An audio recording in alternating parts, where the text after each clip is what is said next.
chill of the December night bit into my skin, but it was nothing compared to the ice in my veins. My phone was pressed to my ear, the line ringing, but I knew it was useless. She wouldn't answer. Not now, not after what I'd done. Tow truck was already pulling away, the low growl of its engine fading into the quiet suburban street, taking with it not just a car, but years of my life, my hopes, my future. It was 10:30 p.m., 2 weeks before Christmas, and I had just repossessed the car I bought my girlfriend. I know what you're thinking. What a jerk. Who does that? Believe me, I've asked myself the same questions 1,000 times over in the endless hours since. But here is a story behind it, a gut-wrenching, soul-crushing kind of story that leaves you feeling like a fool and a villain all at once. It started with a simple question, a question I'd been waiting to hear for months, a question that never came. Christmas, it's supposed to be about warmth, family, togetherness. For us, it was supposed to be the culmination of everything we'd built. 2 years. 2 years of laughter, of shared dreams, of me pouring every ounce of my heart and most of my savings into making her happy, making us work. I saw a future, a house with a big yard, kids, Christmas mornings with wrapping paper flying and hot cocoa steaming. And she was right there with me, or so I thought. Every look, every touch, every late-night conversation whispered in the dark confirmed it. We were building something. The car, a shiny new SUV, was a big part of that vision. I bought it for her 6 months ago. Not because she needed it, not really. Her old car worked fine. But it was a statement, a promise. I want to take care of you. I want to build a life with you. I want us to be comfortable, to have nice things, to have adventures. It was a symbol of my commitment, a grand gesture of love from a guy who wasn't always great with words. Cost me a fortune, more than I probably should have spent, but I was doing well at work and she was worth it. Every penny. I never even put her name on the title, just in case. But that was just logistics, right? Never in a million years did I think I'd need that contingency plan. The last few weeks had been strange though, a little distant. She was busy with work, she said. Family stuff, always an excuse. I tried to ignore the growing knot in my stomach, the little voice telling me something was off. I am an optimist, a believer in the good in people, especially the people I love. I put it down to holiday stress, to the craziness of life. We'd get through it. We always did. But then the conversation, or rather the lack of one. Christmas was approaching fast. All my friends were talking about their plans, where they were going, who they were seeing. My family had asked me weeks ago if she was coming. Of course she was. I told them, beaming like an idiot. I'd been waiting for her to bring up her family's Christmas, to tell me the details, to ask me to join them. That was the logical next step. I'd met her parents a few times, but never for a big holiday. This was it. This was the moment I'd be truly accepted into her world. I had presents picked out for her mom, her dad, even her annoying little brother. I was ready. And then she just dropped it. Not a big emotional reveal, not even a conversation.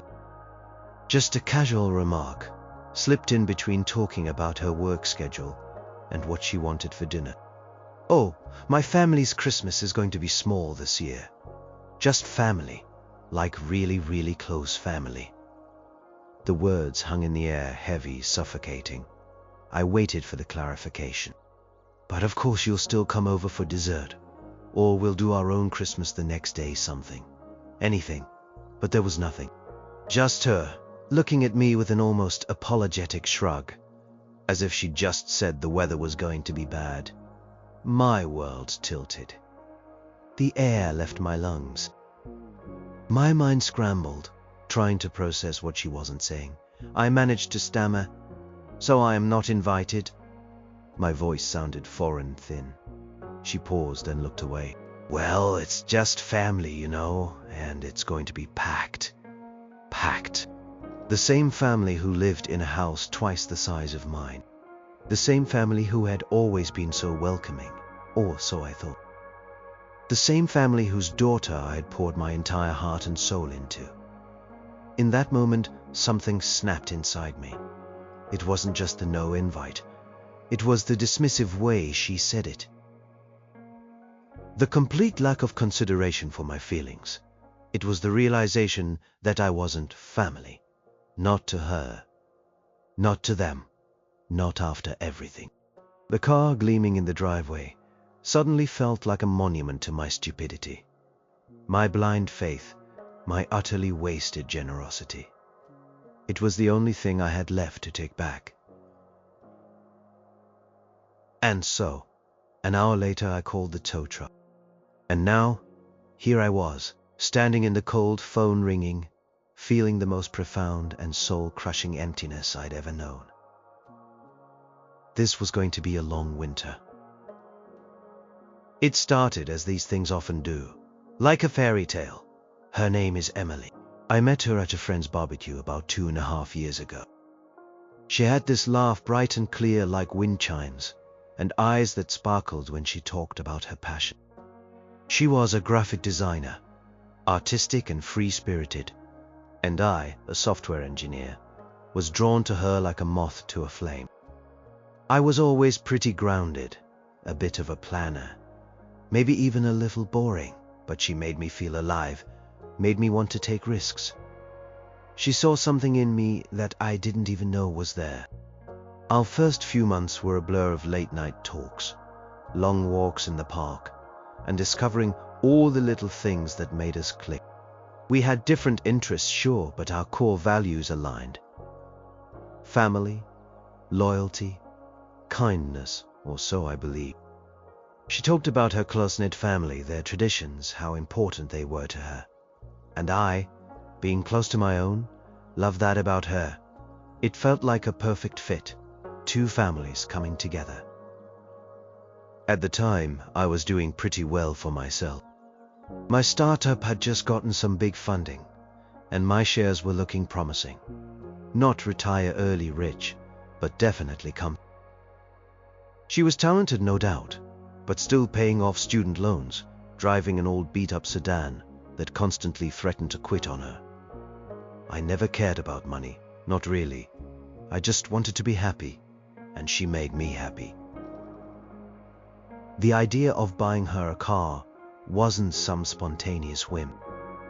It grew out of genuine concern and, yes, a desire to spoil the woman I was falling deeply in love with. Her car had broken down 3 times in a month. One time I had to pick her up in the pouring rain, 30 miles from her job, because it just died on the highway. She was stressed, constantly worried about how she'd get to work, how she'd afford the next repair. "You know," I said one evening, after we'd finally gotten her car home on a flatbed, "you really need something more reliable." She sighed, slumped on the couch. "I know, but it's just not in the budget right now. Maybe next year if I get that promotion, that's when the idea solidified." Why wait? I had the means. I wanted to alleviate her stress, to show her that I was there for her, that I could provide. It wasn't about flashing cash. It was about security, about comfort, about building a shared life, where neither of us had to worry about silly things like car breakdown. I envisioned us taking road trips, weekend getaways, her driving safely to work every day, knowing she was taken care of. I spent weeks researching cars. I wanted something safe, stylish, but not too flashy. Something that suited her vibrant personality. I finally settled on a brand new white SUV, a popular model, known for its reliability and sleek design. I remember the day I picked it up, feeling a mix of nervousness and pure exhilaration. I had it detailed, put a big red bow on the roof, and drove it to her apartment. Her reaction was everything I'd hoped for and more. She walked out of her building, saw it, and her jaw dropped. Her hands flew to her mouth, and her eyes, those beautiful, sparkling eyes, welled up with tears. "Are you serious?" she whispered, tracing the lines of the car with her fingertips. "Only the best for you," I said, my heart swelling with pride. No more breakdowns, no more worries. She threw her arms around me, hugging me so tight I thought my ribs might crack. "I love you," she murmured into my shoulder. "You are incredible. This is the most amazing thing anyone has ever done for me." We sat in the car for hours that night, just talking. She told me how much this meant, how it felt like we were truly building a life together. We talked about future plans, about saving for a down payment on a house, about travel, about eventually, maybe starting a family. She pictured us driving this car loaded with camping gear or packed with kids' toys, headed to her family's Christmas, happy and whole. The car wasn't just a car. It was a cornerstone in the dream house of cards we were building. It was a tangible representation of our future, of my love, of her place in my world. I never felt more loved, more secure, more certain of our future. Little did I know, the cards were already starting to wobble. The new car brought a period of pure bliss. Emily was ecstatic, and her newfound freedom and comfort meant we could spend even more time together. We took weekend trips, drove out to the coast, and just generally enjoyed the ease and convenience the SUV provided. Truly felt like my investment had paid off, not just in terms of a reliable vehicle for her, but in the deepened connection and joy it brought to our relationship. For a while, it was perfect. But then, slowly, subtly, like hairline cracks appearing in a freshly painted wall, things started to shift. It began with little things. She'd be slower to reply to texts. Our usual nightly phone calls started getting shorter, sometimes skipped altogether, with an excuse about being tired or having a late work meeting. At first, I didn't think much of it. Work gets busy, life happens. I was understanding. I told myself I trusted her completely, and I did. Then came the cancellations. A dinner date, a movie night, a planned hike. Each time there was a reason. A sudden work deadline, a family emergency, a friend who needed her. Individually, each cancellation seemed valid, but collectively they started to paint a picture I didn't want to see. I found myself making more of the effort, always initiating plans, always trying to find time that fit into her increasingly packed schedule. I remember one specific evening. We had planned a quiet dinner at home, just the two of us. I'd cooked her favorite meal, lit candles, set the table. I was excited. She called an hour before she was supposed to arrive, voice a little breathless, saying she had to pull an all-nighter for a project. "I am so sorry, babe," she'd said. "Rain check." Of course, I said yes, disappointed, but trying to be supportive. But then later that night, I saw a picture pop up on social media, tagged by one of her friends. Emily, laughing, holding a drink at a crowded bar. Definitely not working an all-nighter. My stomach dropped. A cold, heavy feeling settled in my chest. I stared at the picture, trying to find an innocent explanation. Maybe she just went out for a quick drink to distress before going back to work. Maybe it was an old picture. But the date stamp was clear. It was from an hour after her call. I didn't confront her that night. I didn't want to seem accusatory, to start a fight over something that might be a misunderstanding. When she finally texted me the next morning, a cheerful "Morning, so sorry about last night," I just replied, "No worries, you must be exhausted." I wanted to believe her. I needed to. The excuses started becoming more frequent, more elaborate. Sometimes she'd suggest we see each other, only to back out at the last minute. Other times, She'd be vague about her plans, saying she was out with friends or running errands when I asked what she was doing. The spontaneity that had once characterized our relationship vanished, replaced by a rigid, often unfulfilled schedule. I started to feel like I was walking on eggshells, constantly trying to decode her mood, to figure out what was going on. I tried to talk to her about it, gently at first. "Hey, everything okay? You seem a little distant lately." She'd shrug. "I am fine. Just stressed with work, you know how it is." Or, "No? Why? I am just tired." Always a deflection. Never an opening for a real conversation. I convinced myself it was a phase. Every relationship has its ups and downs, right? We'd been together for a while now. Maybe we were just settling into a comfortable routine. Or maybe she was just going through something personal, something she wasn't ready to share. I doubled down on my efforts to be a good boyfriend, to be understanding, to give her space when she seemed to need it, to be there for her when she didn't. I bought her little gifts, cooked her favorite meals, listened attentively. When she did choose to open up, however briefly, that beautiful SUV sat in her driveway, a constant reminder of my commitment.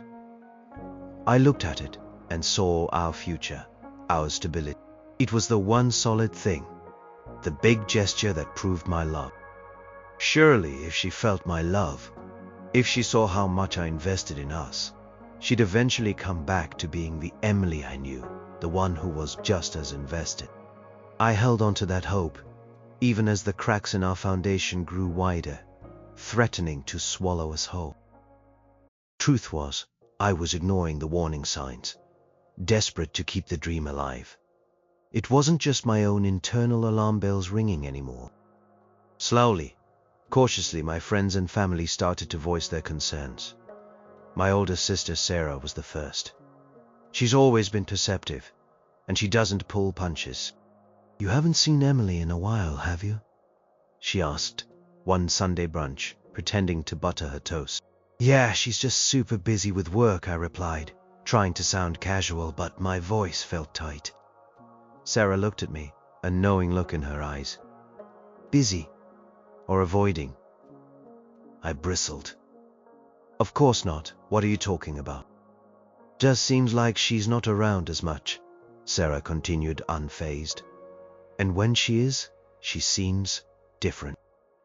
I quickly changed the subject, feeling a defensive heat rise in my face. I didn't want to hear it. I didn't want anyone to see the cracks I was already trying so hard to ignore. Emily was mine, our relationship was special, and anyone who suggested otherwise just didn't understand. But the seeds of doubt were planted. My best friend Mark, who usually just gave me playful jabs about being whipped, started asking more serious questions. "Dude, are you happy?" He'd ask, eyes narrowed. "You seem kind of down lately. Everything good with Emily?" I'd give him the same canned responses about her being busy, about us just being in a long-term rhythm. But even as I said the words, they felt hollow. I started to notice things more, things I'd previously dismissed. She rarely initiated dates anymore. She almost never stayed over at my place, always preferring to go back to her own apartment, claiming she needed her space or quiet time to work. We used to spend every free moment together, practically living at each other's places. Now our time together felt scheduled, limited, almost like an obligation. I started to question everything. Was I being too needy? Was I overthinking it? Maybe this was just how long-term relationships evolved. But in my gut, I knew it wasn't right. The easy joy, the shared excitement, the sense of absolute certainty that had once defined us was gone, replaced by a gnawing uncertainty, a constant low hum of anxiety in my chest. I tried to talk to her again, more directly this time. "Emily, I feel like we're drifting apart. Is there something going on you are not telling me? She looked genuinely surprised, almost annoyed. What? No. Why would you say that? I am just stressed. My job is demanding. My family has been going through a lot. You are being paranoid. Her defensiveness made me pull back. I didn't want to be paranoid. I didn't want to push her away further. So I swallowed my concerns, tried to be understanding, told myself to be patient. Maybe she was right. Maybe I was just imagining things, letting my insecurities get the better of me. The holiday season began to loom large. Thanksgiving came and went. My family gathered and everyone asked where Emily was. She's with her family this year, I told them, trying to project confidence. It was true, she was. But the fact that I hadn't even been invited to join them, even for a quick dessert, stung. I had expected it to be a dual celebration, her family and mine, a sign of our growing closeness. Instead, it was just another missed opportunity, another excuse. The Christmas season, usually my favorite time of year, started to feel like a countdown to a confrontation I couldn't avoid. I started to think about the invite, or the lack thereof, more and more. It felt like a test, a crucial milestone in our relationship. If she truly saw a future with me, if I was truly important to her, then Christmas with her family was a given. I had bought presents for her parents months ago, a beautiful set of engraved wine glasses for her mom, a high-tech fishing gadget for her dad. I even had a silly little trinket for her brother. I was ready to step into that role, to be the future son-in-law, to become part of their traditions. The car sat in her driveway, a gleaming testament to my faith in us. Every time I saw it, it reminded me of the dreams we had shared, the future we were building. I convinced myself that the Christmas invitation was just around the corner. She was probably just waiting for the perfect moment to ask me, to surprise me. She would see how much I loved her, how much I was willing to give.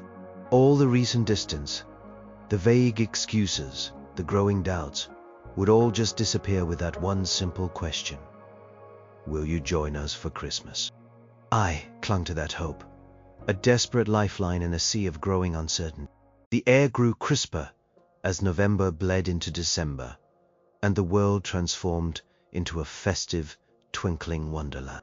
But for me, the holiday cheer felt muted, overshadowed by the increasing anxiety about Emily and our Christmas plan. Every store I walked into, every commercial on television, every song on the radio seemed to scream family togetherness. And it only amplified the growing knot in my stomach. Thanksgiving had been hard enough. My parents, always polite, had nonetheless asked about Emily's absence, with a tone that implied they knew more than they were letting on. Oh, her family always does a really big thing, I'd explained, trying to sound nonchalant, even as I secretly wondered why a really big thing couldn't include me, her supposed serious boyfriend of 2 years. It was the first holiday I hadn't spent with her since we started dating. A red flag I tried to ignore.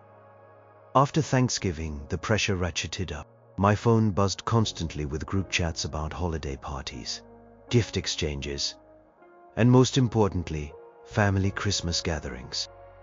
My friends were all solidifying their plans with their partners, talking about who was hosting, what dishes they were bringing, what silly traditions they would uphold.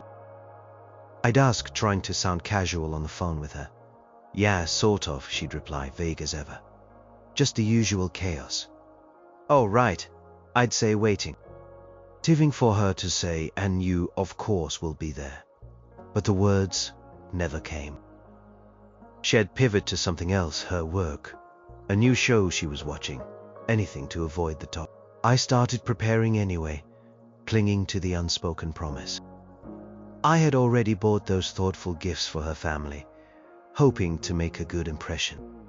For her mom, the wine glasses, carefully chosen to match her kitchen decor. For her dad, the fishing gadget, remembering him talking about it once. I even went a step further, thinking about a contribution to the Christmas dinner itself. Maybe I could offer to bring a special dessert, or a high-quality bottle of wine. I wanted to show them I was committed, that I respected their traditions, that I was ready to be a part of their family. I imagined the scene. Mork walking into her parents' warm, brightly lit living room. The smell of pine and roasted turkey filling the air. Her mum greeting me with a hug, her dad shaking my hand firmly. Emily beaming, introducing me to her extended family as my boyfriend Mark, who's practically family now. I pictured myself laughing at her dad's corny jokes, helping her mom in the kitchen, exchanging gifts, feeling a sense of belonging, a warmth that would chase away all the recent coldness and doubt. That was the dream. That was the future I'd invested in. Every time I drove past her apartment building and saw the white SUV gleaming in the parking lot, I felt a strange mix of hope and dread. Hope, because it was a tangible representation of my love, my commitment, my vision for our shared future. Dread, because it also served as a stark reminder of everything I was risking, everything I was pouring into a relationship that lately felt increasingly one-sided. I thought of the countless hours I'd worked to afford that car, the sacrifices I'd made, the trust I'd placed in her. It was a substantial gift, an anchor in our relationship, a silent plea for permanence. The days ticked by closer and closer to Christmas. December 10th, December 15th. Panic began to set in. There was no more time for subtle hints, no more room for hopeful waiting. I knew I had to ask direct. I planned what I would say, how I would phrase it, trying to sound natural, not desperate. I rehearsed it in my head 100 times. So, about Christmas Day, I'd begin as calmly as possible. What time should I plan on being there for your family's gathering? I thought that would make it easy for her. It was an assumption, a friendly assumption, making it simple for her to confirm. Ryan. Instead, it would be the exact phrase that shattered my world. All the silent prayers, all the hopeful anticipations, all the carefully chosen gifts would come crushing down in a single devastating moment, exposing the raw, brutal truth of our unspoken promise. The air in her apartment felt unusually still that night, heavy with a tension I hadn't fully recognized until it was too late. It was December 15th, just 10 days before Christmas.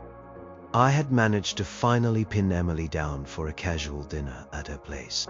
I'd brought wine, trying to create a relaxed atmosphere, a space where we could finally talk openly. We were sitting on her couch, scrolling through a movie list, when I decided to just go for it. No more beating around the bush.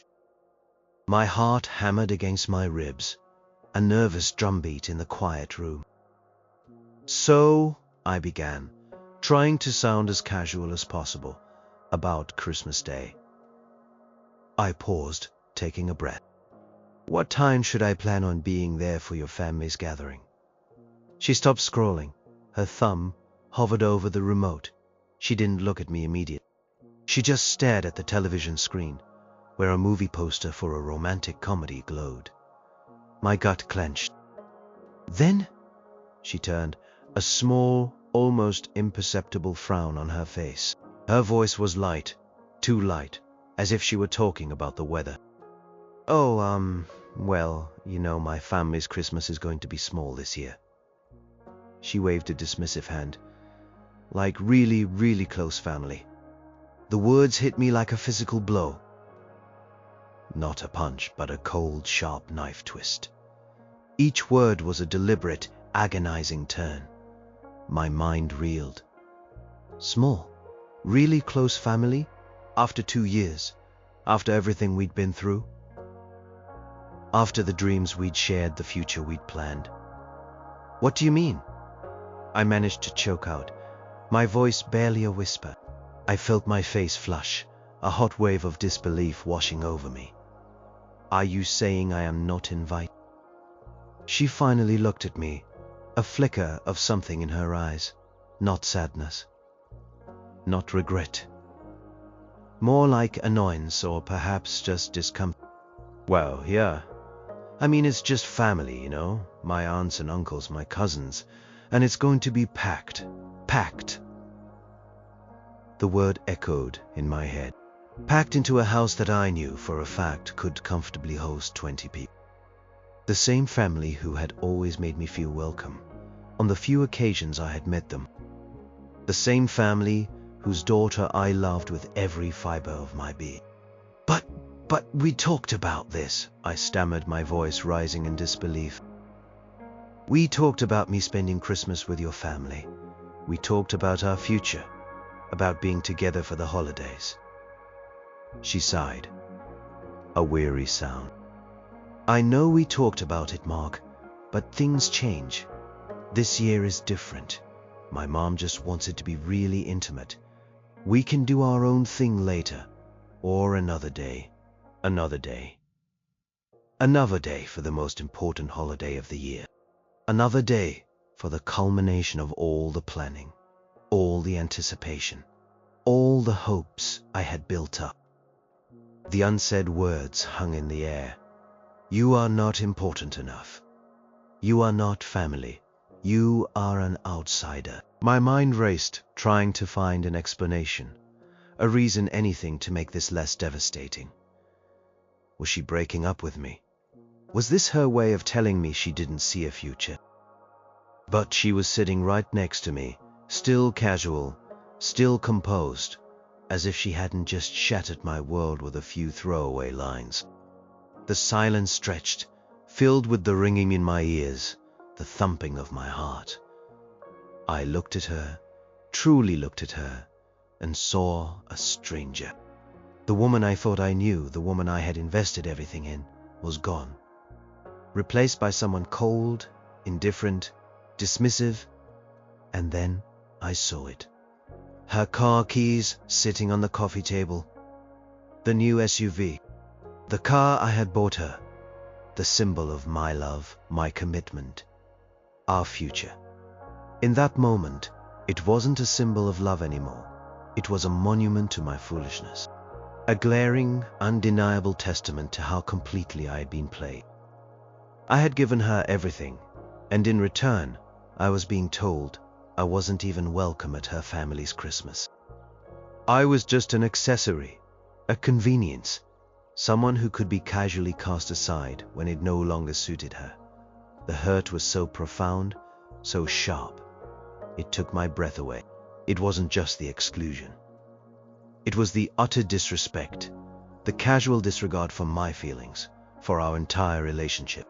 I stood up slowly, the rage and heartbreak a cold fire in my gut. I didn't say another word. There was nothing left to say. My mind was already moving, already planning, already fixated on the one thing I had left to take back. The one physical manifestation of my broken trust. The car. The drive home was a blur.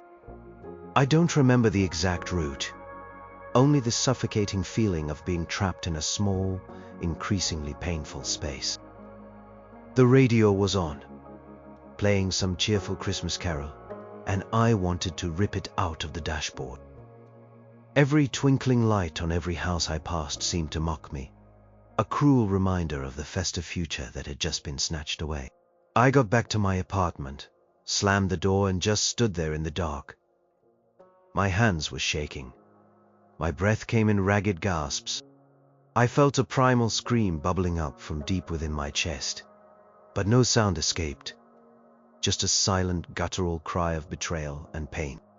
My first impulse was to call her back, to demand an explanation, to plead, to beg her to reconsider, to make her understand how much this hurt, how much she had just destroyed. But then I stopped myself. What would I say? Please let me come to your family's Christmas, even though you just told me I am not family. The thought sickened me. My pride, What little was left of it wouldn't allow it. Then came the anger, hot and searing. How could she? After everything, the years, the devotion, the sacrifices, the car, that damn car, sat in her driveway, a beautiful, expensive, gleaming monument to my utter stupidity. It was the biggest financial gesture I had ever made in my life, and she treated me like a casual acquaintance, someone unworthy of even a holiday dinner invite. I started pacing, my thoughts spiraling. I felt used, foolish. Like a mark, was this what it had all been about? Had I just been a means to an end? A bank account? Convenient emotional support system, until she found something better. The thought made me sick to my stomach. I thought about all the other little things, the cancellations, the vagueness, the distance. It all clicked into place, forming a horrifying picture. She hadn't just changed. She hadn't just gotten busy.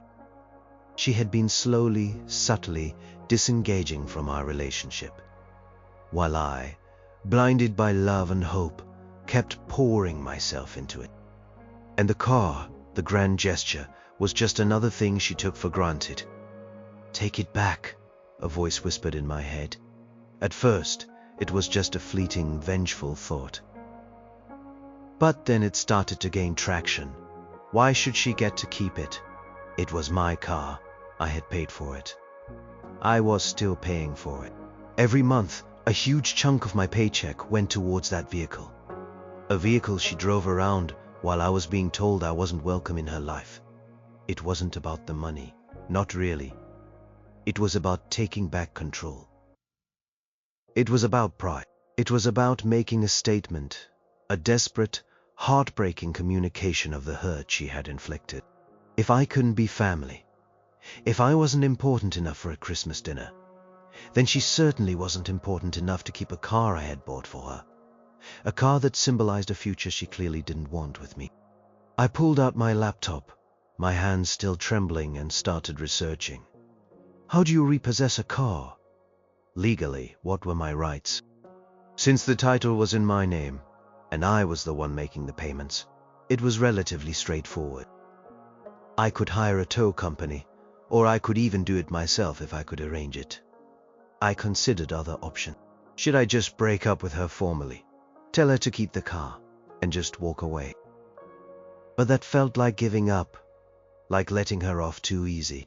It would mean she got everything and I got nothing but a broken heart and a massive car payment. Should I confront her more forcefully? Scream, yell, demand answers? What would that achieve?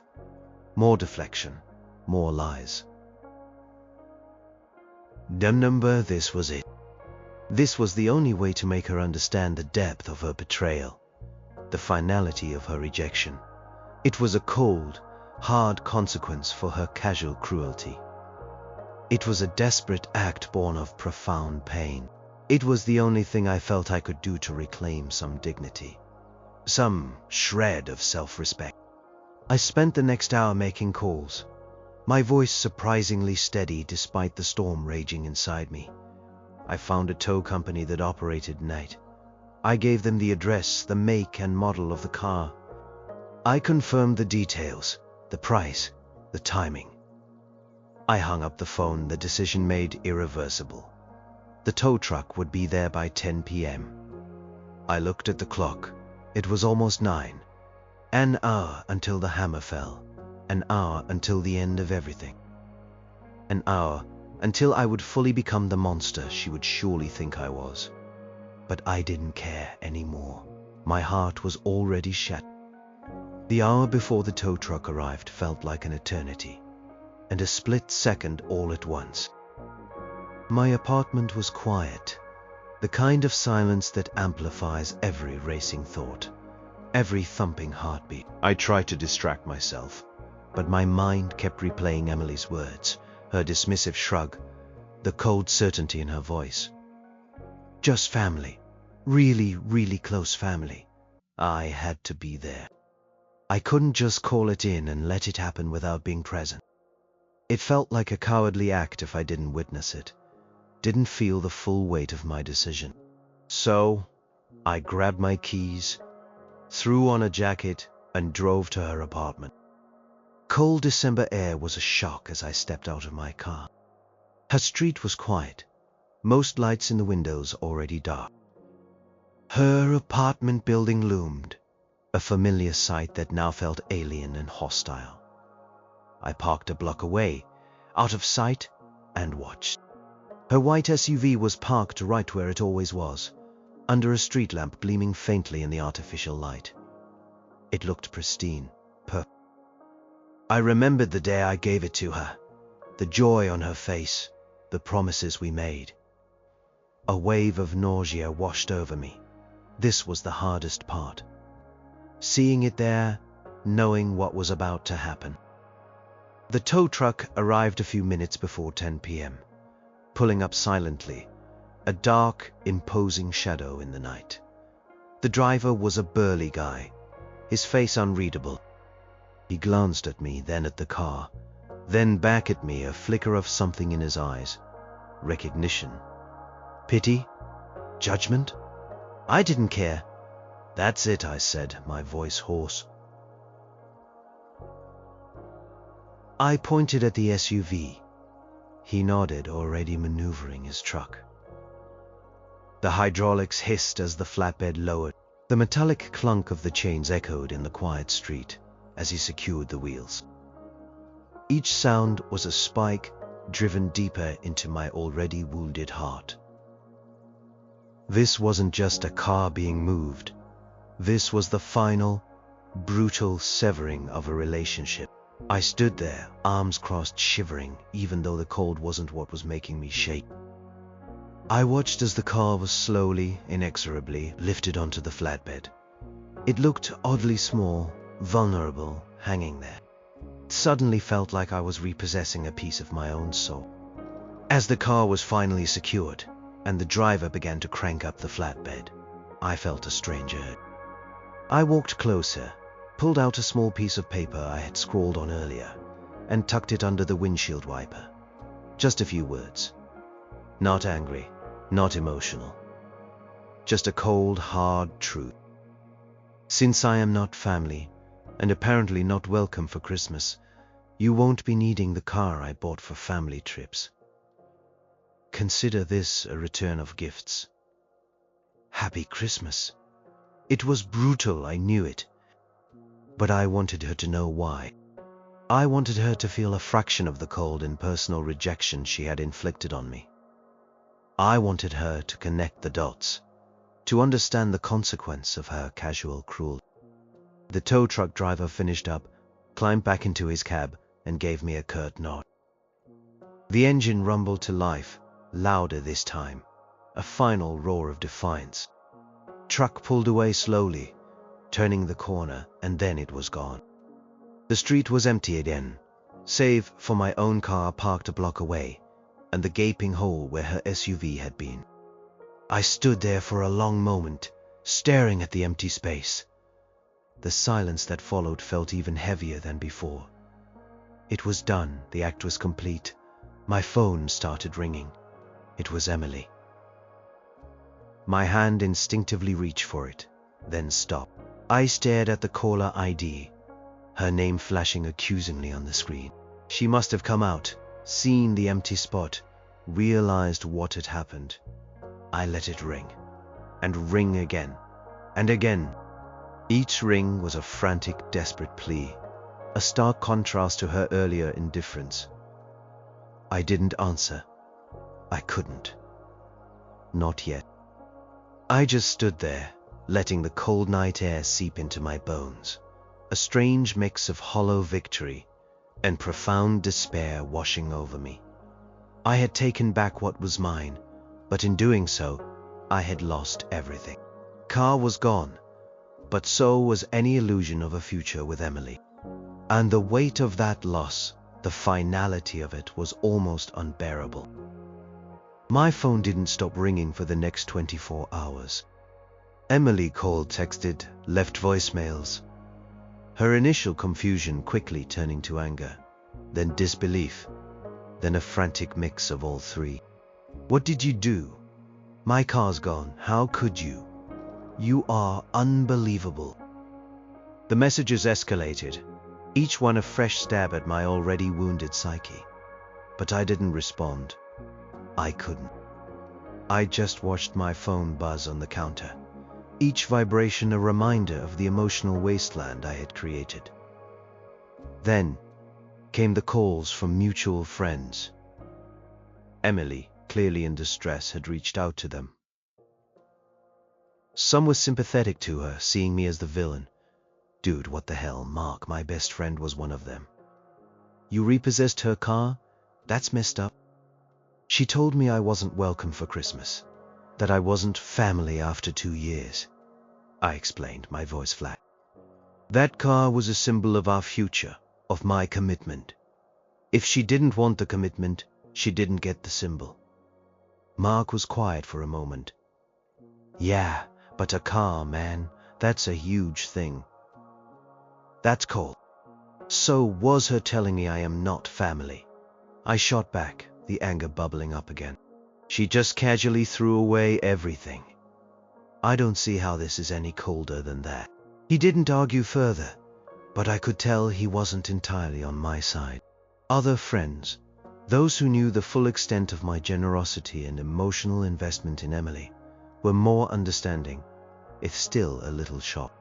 Sarah, my sister, called immediately after hearing from one of Emily's friends. Is it true? She asked, her voice hushed. Yes, I said, my voice barely a whisper. I couldn't stand it anymore. She made me feel like nothing. Sarah paused. Wow. I mean, it's extreme, but I get it. She's been stringing you along for months. You deserve better. Her support, though validating, felt hollow. Car was gone from her driveway, but the gaping hole it left in my life felt enormous. It wasn't just about the car. It was about the loss of the relationship itself, the death of a dream I had clung to with every fiber of my being. I knew I had hurt her. I knew my actions were extreme. But I also felt like she had pushed me to this point. I had been begging for clarity, for honesty, for some sign that I was still valued, for weeks. Her casual dismissal of me, her nonchalant exclusion, had been the final straw. It felt like she had been chipping away at my self-worth for months, and this was the only way I knew how to say, no more. Christmas came. My Christmas. I spent it with my family, trying to put on a brave face, trying to enjoy the festivities. But every laugh felt forced. Every gift unwrapped felt like a mockery. My mind kept drifting to Emily, to what she was doing, to the empty space in her driveway. Was she spending Christmas with her really close family? Was she thinking about me, about what she had done, about the consequences of her actions? Or was she just annoyed about the car, quickly moving on, finding someone else to fill the void? I kept replaying the scene where she dropped the bomb on me. Her face, her shrug, the casual indifference. That was the real heartbreak. Not the car itself, but the revelation that I meant so little to her, that I was so easily disposed. The repossession was a raw, visceral reaction to that profound feeling of being worthless to the person I loved most. The car was gone. Emily was gone. And I was left with the wreckage of a broken heart, a sense of deep betrayal, and the lingering question, did I go too far? Maybe. Probably. But in that moment, fueled by a desperation born of absolute pain, it felt like the only thing I could do. The silence in my apartment, now without her frantic calls, felt heavy. It was the silence of a relationship that had finally died, not with a bang, but with the quiet hum of a tow truck driving away into the night. Christmas came and went. For me, it was a blur of forced smiles and internal misery. My family tried their best to cheer me up, but the hollowness inside me was too profound. I saw my niece tearing open presents, her face lit with pure joy. and felt a pang of deep sorrow for the future I had imagined, the one with Emily and our own kids, their faces alight on Christmas morning. That image, once so vivid, was now just a cruel ghost. The days after Christmas stretched into a long, cold winter. The new year arrived, but it felt less like a fresh start and more like a continuation of the same grey, aching emptiness. Emily never called again after that initial flurry of angry messages. I never called her. The silence between us became a concrete wall, solid and unyielding. The breakup was absolute. There was no going back. I had repossessed the car, and it sat in my garage now, a stark reminder of everything. It felt heavy, a burden rather than a victory. I tried to sell it, but the thought of going through the process, talking to strangers about it, made my stomach churn. So it just sat there, covered in a tarp, a monument to a love that had soured into bitterness and regret. In the quiet hours of the night when sleep refused to come, I replayed it. Our first meeting, the laughter, the promises, the moment I gave her the car, her tearful gratitude. And then the slow unraveling, the subtle shifts, the growing distance, culminating in that final, devastating blow. I questioned myself endlessly. Was there anything I could have done differently? Should I have confronted her earlier? Should I have been less generous, less trusting? The answer, I realized, was probably no. I had been myself. I had loved fully, given freely. Her actions were hers, not a reflection of my worth, but of her character. It was a hard lesson to learn, and the tuition had been incredibly high. My friends and family, after the initial shock, slowly came around. They saw the toll it had taken on me, the genuine heartbreak beneath the anger. Mark, after a few weeks, called me. Look man, he said, I still think taking the car was extreme. But I also get why you did it. She really did you dirty. And you were a good boyfriend to her. Too good, maybe. His words, though simple, brought a small measure of comfort. The hardest part was accepting that the person I loved, the person I thought I knew, didn't exist anymore. Or maybe she never truly did. Maybe I had built her up in my mind, projected all my hopes and dreams onto her, blinded by my own desire for a future. Truth was, she had been slowly detaching for a long time, and I had been too afraid to see it. The winter slowly began to loosen its grip, the days subtly lengthening, offering a hint of spring. I started therapy, trying to unpack the layers of betrayal and grief. It was a slow process, painful and raw. I learned to acknowledge my own part in it, my blindness, my desperate need to believe in the dream. But also to forgive myself for loving someone who ultimately didn't value me. I eventually sold the car.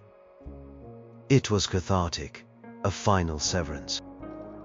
The money went into my savings, a practical reminder that some investments, even emotional ones, can be recouped, even if the heart never fully healed. The experience changed me.